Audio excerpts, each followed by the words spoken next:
voluntarily an acknowledgement of paternity. He admitted that he was the father legally. And this is what's important, is that ignorance of the law is never an excuse. A few months later, I'm in court. I didn't even know she was pregnant. I didn't even know she had a baby until I got summons to go to court. Are you the father? And at that time, your mom was not just sleeping with me, she was with other guys. Your Honor, I did. I had no choice. I had nowhere to go. And I ended up at Mama Mildred's house where Ronnie lived. We had a one-time thing, and that was it, which was a big mistake, Your Honor. Buckle up for this wild ride. The court case Fleming versus Jemison kicks off. Miss Fleming is suing the defendant for fraudulent misrepresentation, accusing Miss Jemison of leading her and her son to believe her daughter Aliana is his child. This dramatic introduction sets the stage for an enthralling episode, teeming with paternity mysteries and familial disputes. Just you wait, it's going to get even juicier. Miss Fleming, you are suing the defendant for fraudulent misrepresentation because you say she deceived you and your son, Calvin, into believing her daughter, Alina, is his child. You've petitioned the court for a paternity test. Prepare for a twist. Miss Fleming passionately argues the necessity of a DNA test to confirm paternity and seeks to recoup $500 in expenses. Moments later, Miss Jemison drops a bombshell, admitting to having been with another man around the time of conception, but insists that Miss Fleming's son is the father of her child, thickening the plot considerably. Trust me, you'll want to stick around for what's up next. Asking the court to award you $500 in expenses. Ms. Jemison, you admit you slept with another man around the time of conception, but you is your child's grandmother. Why is it so important for you to get a DNA test done today? Your Honor, it's so important to me. I love Adriana and I love Alina. We want to, as my family needs to know. My son has asked me several times, explains that he does not want his family to not be certain, so that is why we're here today. You're not going to believe this turn of events. The discussion takes a sharp turn when it's revealed that Miss Fleming's son, Calvin, is incarcerated and unable to attend the DNA test. This complicates things further, emphasizing the high emotional and logistical stakes involved as they opt for a grandparentage test instead. What happens next will definitely raise some eyebrows. So he is unable to have the DNA test now? Yes. Because he's in jail, he's incarcerated. He's incarcerated. We were able to perform a grandparentage test to be able to get you some answers today.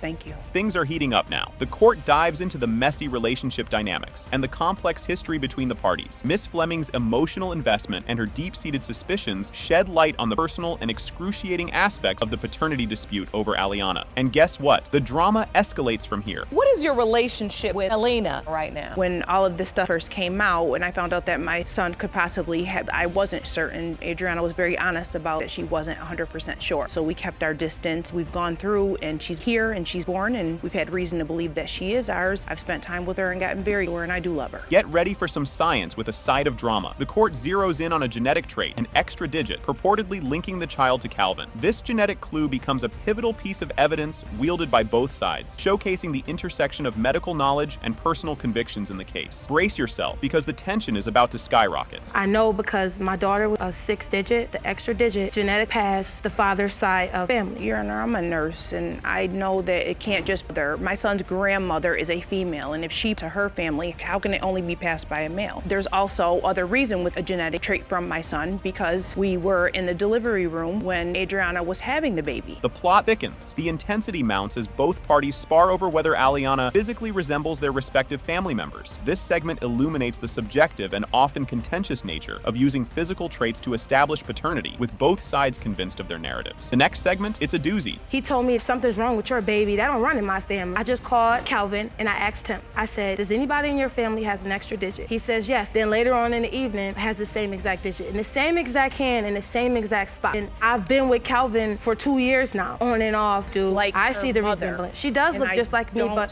she does have features that points to him. And now, the moment of truth. The much anticipated DNA test results are unveiled. It has been determined by this court. Ms. Fleming and Mr. Carth are not related to Alina Carth.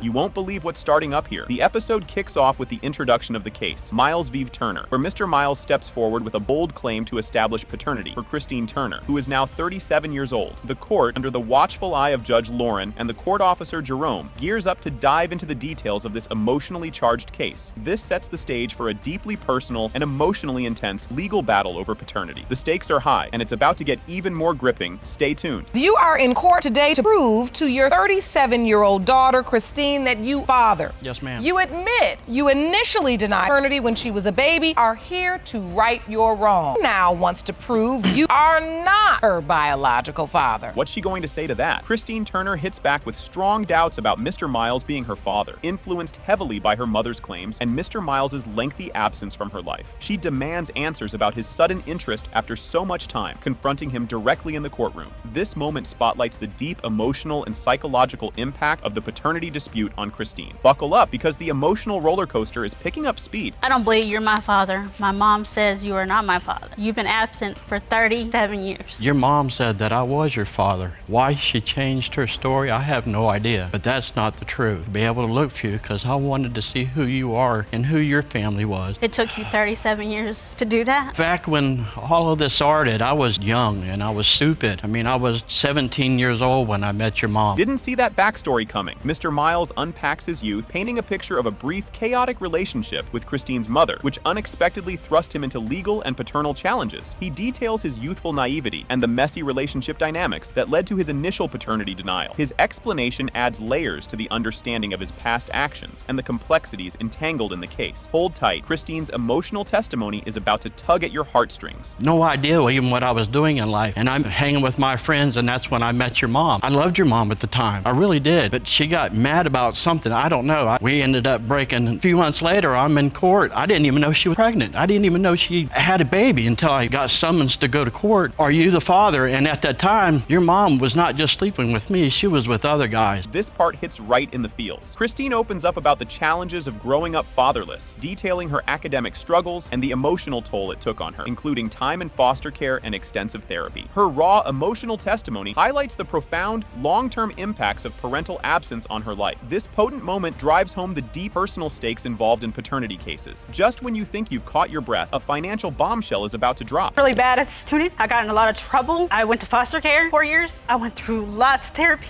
to forget all this, and I'm back today. But you're strong and you're not alone. And so this was very difficult for you, because you don't want to believe this and it's not true. I don't want to believe it. It doesn't take 37 years to find out you might have a daughter or you did have a daughter. Who could have predicted this twist? The plot thickens dramatically when Mr. Miles reveals a jaw-dropping shocker. He owes $28,000 in back child support, a debt he was clueless about until it rocked his world. This moment dramatically underscores the financial and emotional complexities woven into paternity disputes, highlighting the systemic challenges individuals face when paternity is questioned. Next up, Christine confronts a startling truth about her mother. Get ready for more fireworks. In 1992, we filed our taxes. Taxes came back and there's a letter. You owe like $28,000 in back child support. And that just shocked me. I knew that was even there. And you didn't try to find out then? I did. What did you do to try to find her, Mr. Miles? Back then, there was no internet, no cell phones. All you had was people that you knew and telephone lines. And all I had was my family, and nobody seemed to have known where she, because I wasn't there. I was in Alabama. I wasn't in Ohio. Talk about a plot twist. Ms. Turner stumbles upon a startling revelation about child support payments when an unexpected stack of checks arrives, sparking a fiery confrontation with her mother over who truly deserves the money. This explosive discovery exacerbates the rift between Ms. Turner and her mother, illustrating the broad and far-reaching implications of unresolved paternity issues. The discovery layers additional complexity and emotion into the case. As we gear up for the verdict, the tension is palpable. This is where it all comes to a head. I did at one point. My mom was staying with me. They had shipped a stack of check into my mailbox. My daughter apparently went to the mail and got mail. Grandma, your name is on it. My mom opened it and it was a stack of child support check. Where'd you get that from? You never raised any of your children. That should not be going to you. And I didn't talk to her for a year after. Are you ready for the big reveal? The courtroom reaches a fever pitch as the paternity test results are disclosed. It has been determined by this court. Jamiel, you are not the father.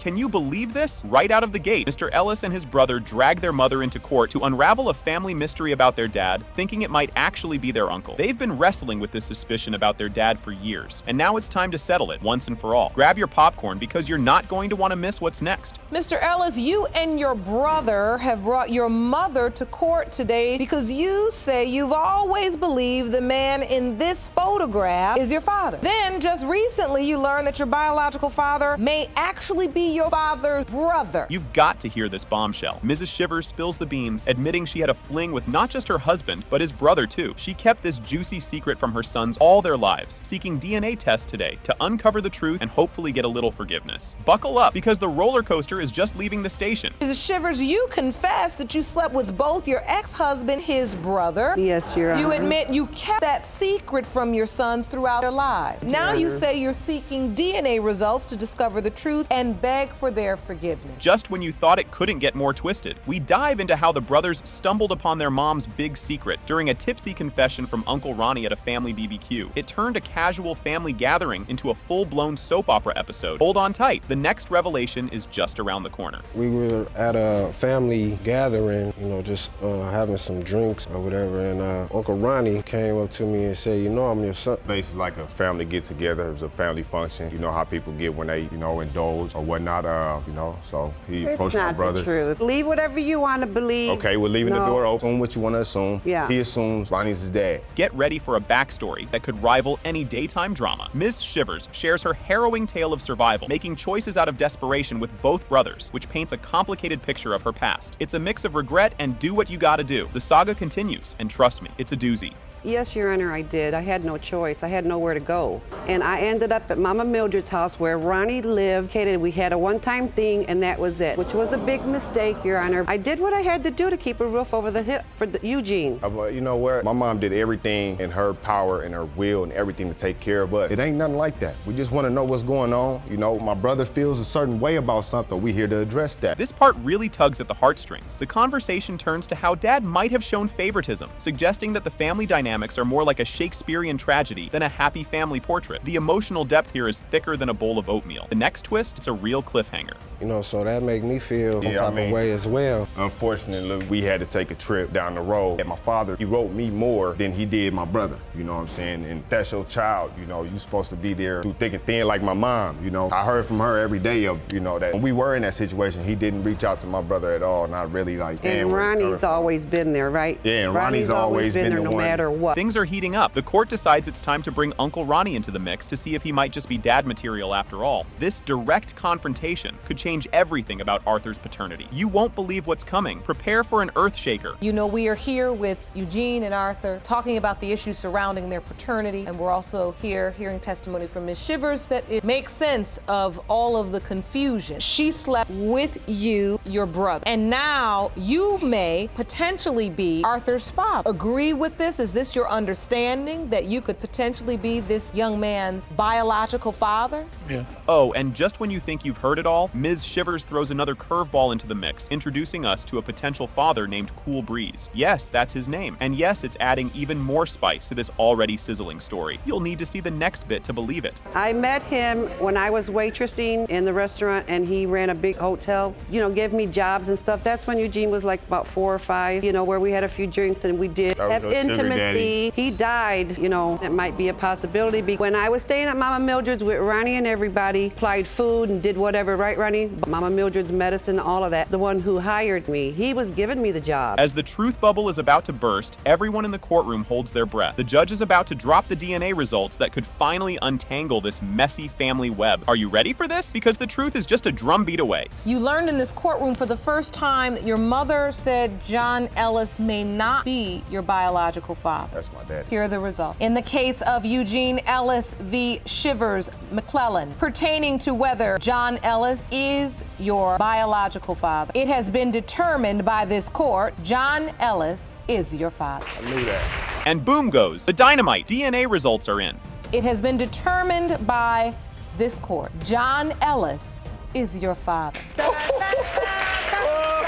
Buckle up, everyone. Judge Lake opens the session announcing it as the case of Robinson versus Grant. Mr. Robinson and his wife assert that he is not the father of Ms. Grant's son, Trevorus, and claim to know the actual father. This sets the stage for the legal and emotional complexities that unfold. Things are just heating up, so keep your eyes peeled for what's next. Mr. Robinson, you and your wife say you are not father of the defendant's son, Trevorus, but know who is. Yes, Your You Honor. claim she deceived you into believing you were the father to collect child support, and as a result of your inability inability to pay, your driver's license was suspended, and your tax return was taken. Yes, Your Honor. Here comes the drama train. Mr. Robinson lays out the severe financial and legal repercussions he's faced due to the paternity dispute, including suspension of his driver's license and garnishment of his tax return. This moment highlights the high stakes involved in paternity issues, affecting various aspects of life. You won't believe what's coming up next. Today, you're suing Ms. Grant for $124 for license reinstatement fees and plan to return to court in your home state to fight for $1,685.10 in garnished wages. Yes, Your Honor. Get ready for some courtroom fireworks. During a heated exchange, Ms. Grant presents an affidavit signed by Mr. Robinson acknowledging paternity. The document intensifies the dispute, demonstrating Mr. Robinson's previous acknowledgement and the potential implications of his claim. Keep watching. The sparks are about to fly even higher. Where he signed and say that that is his child and that he will pay $60 a month for his child. This is an affidavit, an admission of paternity, which is basically an acknowledgement of paternity. That's your signature? Yes, Your Honor. How old was Mr. Christian Travaris when this was signed? I think he was a couple of months, Your Honor. Time for a trip down memory lane. Ms. Grant recounts the timeline of her relationship with Mr. Robinson, detailing their intimate encounter and subsequent conception of Travaris. This narrative provides context to the paternity claim and portrays the complex personal histories involved. The story deepens, and trust me, it gets even juicier. He asked me,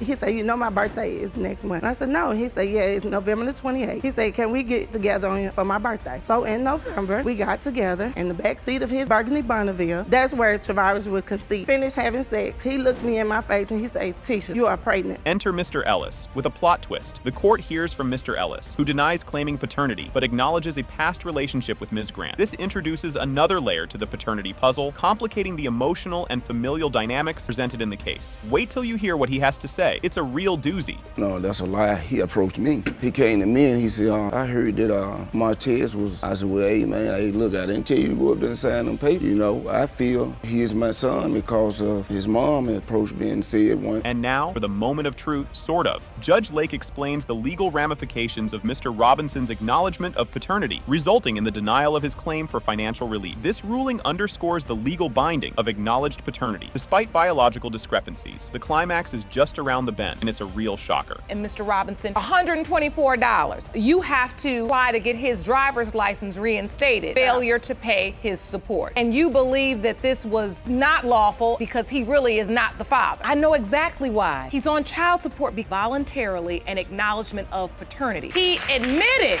that he was the father legally. And this is what's important, is that ignorance of the law is never an excuse. Brace for impact, folks. The dramatic climax occurs as the DNA test results are revealed. It has been determined by this court. Mr. Eddie Ellis, you are not the father.